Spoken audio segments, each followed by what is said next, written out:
Hey, Sickle family. I'm Wunmi Bakare. I'm Christelle, Salomon. With a special guest appearance from Dima Hendricks. And we would like to welcome you to the Through the Genes podcast, where we talk about living, healing, recovering, and exploring transformative therapies for sickle cell disease. We will also talk about our individual journeys and the bond that we have built as sickle cell sisters.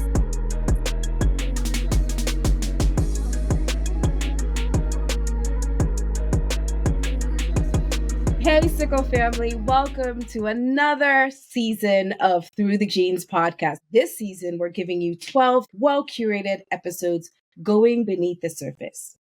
Our podcast is one where we have real, unfiltered conversations about cell and gene-based therapies and patient advocacy. We decided to add someone to the sisterhood.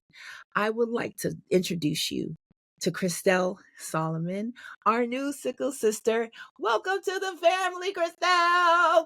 Thank you. Glad to be a part of it. So excited.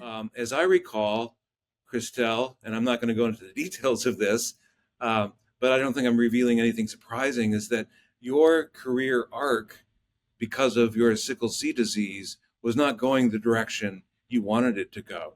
And in fact, it was hopelessly stalled, I would say. And so from my point of view, the pain you were experiencing was so debilitating, and your desire to be free of that warranted consideration of a transformative therapy. There are so many clinical trials, different investigational gene therapy options, and they all work slightly differently. They're not targeting the same exact thing. Can you help us understand how to break down the different therapies and what makes each of them unique? I'm going to divide them into three buckets. Okay.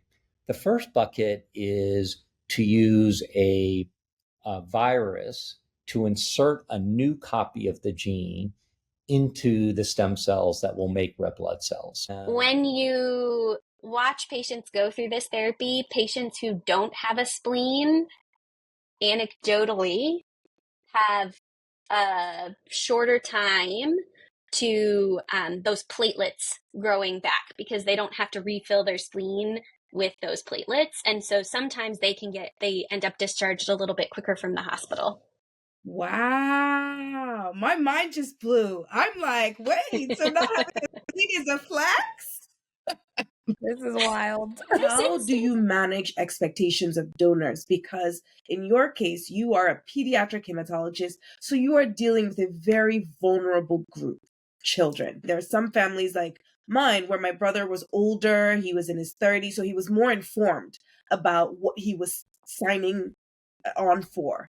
But you have some patients that their donor is a year old, 2 years old. They're not in a position to be able to consent to this rigorous process. How do you manage those expectations for pediatric patients? Absolutely. Yeah. This is a process, right? And so as far as possible, we try to pick donors that are at least 18 years of age or older. I just want to pick your brain a little bit about how you navigated that conversation with your husband and also with other people in your family, because there's like a phase. The doctor is telling you, and you're trying to internalize. How do I reconcile? I'm not ready to have a child right now, but I know I have a child who's living right now who is going to need this intervention moving forward. How do you balance that thought? And then you have to have a discussion with your husband because this is your family that you're building together. Tell us a little bit more about that, if you don't mind. If we have another child, we're going to love this child as much as we love Alessia. Like there was no discussion. So we knew this is what's going to happen. When Wunmi came to you about the HLA screening and possibly donating your stem cells, how did you feel? And what was the first thing that came to your mind at the time? To be frank, does it hurt? Was the first question. That's real. Because you hear a lot of these stories about what that involves in the screening process and what that would be and feel like and all of that. So that was the first thought that popped into my mind. When you're older and healthcare providers are stigmatizing you and labeling you as a drug addict or drug seeker or frequent flyer or sickler, that's traumatic. And you may not have experienced any of those things up to that point of going through the transplant, but it can be reactivated. So that's the other thing to kind of look out for. Like, you've pressed it down, just put it aside, and then you're reactivated, like Wunmi described it, and you're like, what's going on?